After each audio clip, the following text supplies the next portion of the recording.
As we have seen in the previous video that these are microscopic microorganisms. Microorganisms का नाम ही है कि इनको हम माइक्रोस्कोप से देखते हैं, लेकिन these microorganisms जो होते हैं इनको हम लेबोरेटरी में भी कल्चर कर सकते हैं।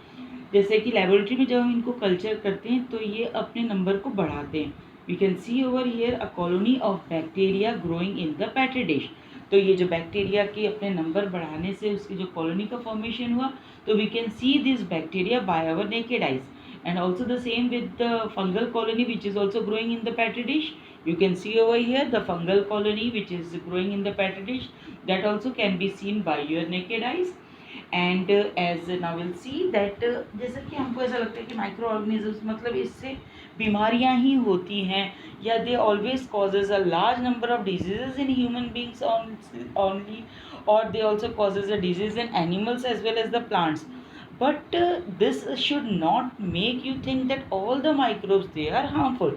सारे ही microbes जो हैं हमारे लिए harmful हैं, ऐसा सोचना सही नहीं है, क्योंकि several microbes जो होते हैं they are also useful to the man in many ways. Some of the most important contributions of microbes to the human welfare are to be discussed in this chapter.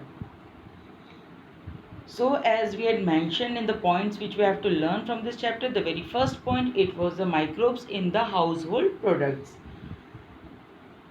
As you all know that regularly some or the other way the microbes they or the products of the microbes they are regularly used by us in our day to day life.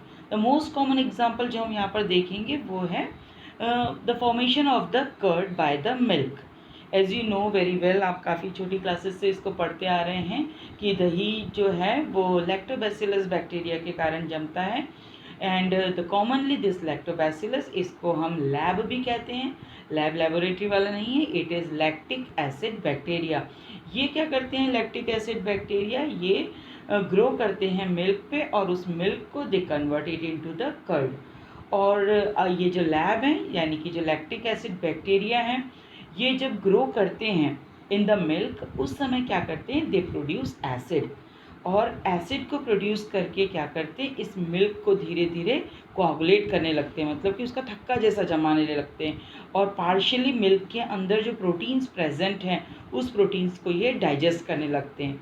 और इसीलिए आपने देखा है कि आप थोड़े से amount का जो कर्ड है उसको अगर फ्रेश मिल्क में मिलाते हैं तो वापस से वो एक स्टार्टर की तरह वहाँ वर्क करता है. स्टार्टर को यहाँ पर हम एक और word, a new word we are introducing over here, that is also called as inoculum. जैसे हम दही को जमाने के लिए थोड़ा सा जामन का यूज़ करते थे, जामन, it is exactly the starter और the inoculum, which is used as a starter and which contains the millions of this lactic acid bacteria. और जब इसको सुटेबल टेम्परेचर मिलता है तो ये क्या करता है मिल्क को कर्ड में कन्वर्ट करना स्टार्ट कर देता है, और साथ के साथ ये मिल्क की न्यूट्रिशनल क्वालिटी को भी इंक्रीज करता है. This you have to remember, this question is asked many a times कि ये लैक्टिक एसिड बैक्टीरिया या जो लैक्टोबैसिलस है ये मिल्क की न्यूट्रिशनल क्वालिटी को किस तरीके से इंक्रीज करते हैं. So they increase this nutritional quality by increasing vitamin B12. उस मिल्क में क्या करते हैं ये विटामिन B12 को जो है इंक्रीज करके न्यूट्रिशनल क्वालिटी को इम्प्रूव कर देते हैं. और हमारे स्टमक के अंदर भी ये जो है lab they play very beneficial role in checking the disease causing microbes. और जब ये दही को हम खाते हैं तो ये हमारे स्टमक में भी जाकर ये क्या करते हैं ये लैब यानी कि दिस लैक्टिक एसिड बैक्टीरिया ये हमारी बॉडी के अंदर या हमारे स्टमक के अंदर जाकर जो डिजीज़ कॉजिंग माइक्रोब्स हैं उनको भी ये ख़त्म करने में हेल्प करते हैं. नेक्स्ट और एग्जांपल है हमारे हाउस होल्ड एक्टिविटी में the dough which is use for making foods. जैसे डोसा है, इडली है, हम तुरंत चावल या दाल के आटे को पीस के हम उससे इडली नहीं बनाते. We keep it for 1 day और 4 to 5 hours, जिससे कि उसका फर्मेंटेशन होता है बाय द बैक्टीरिया, और फिर उसके बाद उसमें एक पफी सा अपीयरेंस आता है. आप देखते हैं उसमें बूंदे बूंदे से दिखाई देती हैं, जिसके वो क्यों हुआ है बूंदे बूंदे या बबल्स जैसे दिखाई देते, that is due to the production of carbon dioxide. Now next household product, that is the bread. Bread रोज सुबह खाते हैं आप, bread butter, bread toast, many things which you eat regularly. इसी तरीके से जिस तरीके से हमने अभी पीछे देखा था, डो यहाँ पर क्या करते हैं, जो आटा मला जाता है ब्रेड के लिए, इट इज़ फर्मेंटेड। अब यहाँ पर जो हो रहा है, यहाँ बैक्टीरिया यूज़ नहीं हो रहा है, यहाँ पर फर्मेंटेशन के लिए जो है the baker's yeast it is use. आप यहाँ पर आपको जो ये नाम दिया गया है, that you have to remember, which is also asked many a times, so this is important for you, कि बेकर्स यीस्ट जो है इसका नाम जो है it is saccharomyces cerevisiae. Saccharomyces cerevisiae, it is used for making bread for fermentation, by fermentation. तो baker's yeast जो है इसका नाम क्या है, saccharomyces cerevisiae.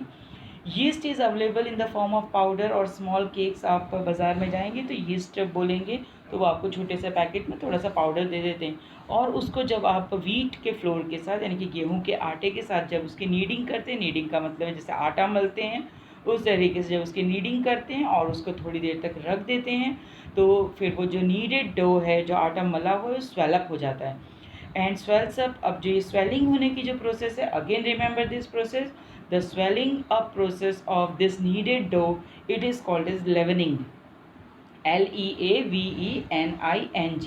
लेवनिंग it is caused by the secretion. अब ये लेवनिंग कैसे हो रही है, इसके अंदर जो वो बेकर्स यीस्ट है, यानी कि जो सैक्रोमाइसिस सर्विसी है, ये क्या कर रहे हैं, they are secreting certain enzymes, that is amylase, maltase, zymase. ये सब एंजाइम को क्या कर रहा है, ये यीस्ट सिक्रीट कर रहा है। और जाइमेज क्या कर रहा है, it brings about fermentation of glucose and results in the production of ethanol and carbon dioxide.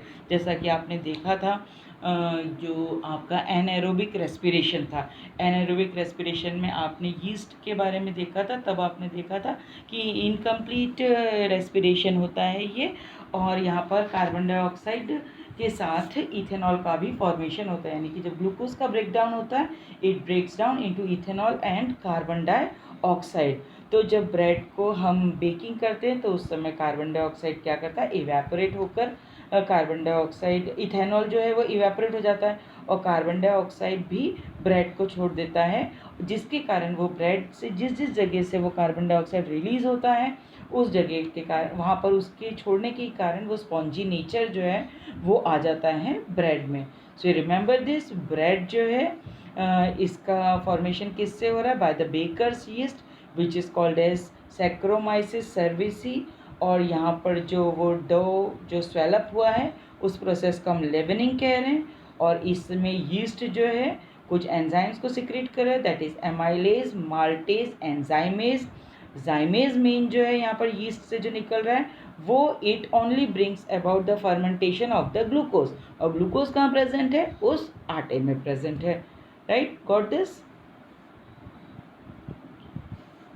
दूसरा, आपने ताड़ी के बारे में सुना होगा, it is a traditional drink. गांव के लोग जो हैं वो सदर्न इंडिया में जो है बड़े बड़े ताड़ के पेड़ होते हैं, उस पेड़ से क्या करते हैं, वो वहाँ पर आपने देखा होगा कि उस पेड़ पे वो पाम ट्रीज़ कहलाती हैं, वो बड़े बड़े खजूर जैसे वो पेड़ दिखाई देते हैं, और वहाँ पर वो लोग उसके सैप को जो है वो कलेक्ट करते हैं, फिर उस सैप को थोड़े दिनों तक फर्मेंट करने रख देते हैं, तो वो एक शराब का रूप ले लेता है, या it takes it is a type of a traditional drink in some part of southern India, and it is made by the fermenting of sap from the plants. So it is also called as toddy, TODDY.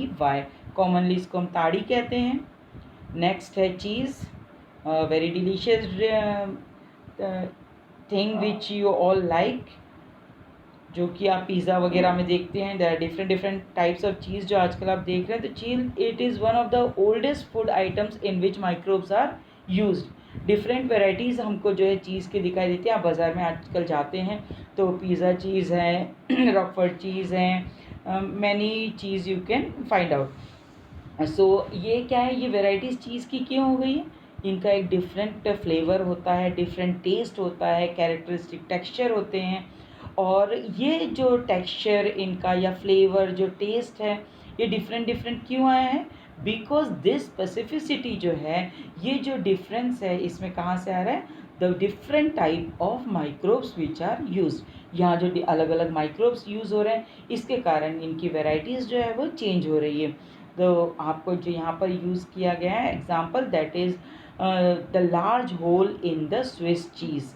एक और चीज़ का नाम यहाँ पर है Swiss cheese, are due to the production of the large amount of carbon dioxide by a bacterium. Again a important point which is asked in the exam, कि जो स्विस चीज़ होती हैं उसमें लार्ज होल्स रहते हैं, बड़े बड़े holes हो जाते हैं, क्योंकि because of the formation of large amount of carbon dioxide. और ये large amount of carbon dioxide यहाँ पर किससे बन रहा है? By bacterium which is called as propioni bacterium shermanii. इस बैक्टीरियम का नाम क्या है? Propioni bacterium shermanii. This bacterium it is producing large amount of carbon dioxide. और दूसरी चीज़ है the Roquefort cheese are ripened by growing a specific fungi on them. ये रॉकफोर्ड चीज़ किससे बन रही है? कि जो वो चीज़ है उसके ऊपर एक स्पेसिफिक फंगी जो है उसको उसके ऊपर ग्रो किया जाता है, और फिर जाके ये चीज़ को एक पर्टिकुलर फ्लेवर जो है वो मिलता है। So these two main examples for the cheese you have to remember. Swiss cheese जो है it is formed are due to the production, इसमें जो large holes हैं they are due to the production of the large amount of carbon dioxide by a bacterium named Propionibacterium shermani. The Roquefort cheese are ripened by growing a specific fungi on them which gives them a particular flavor. I think so you have all have got this point.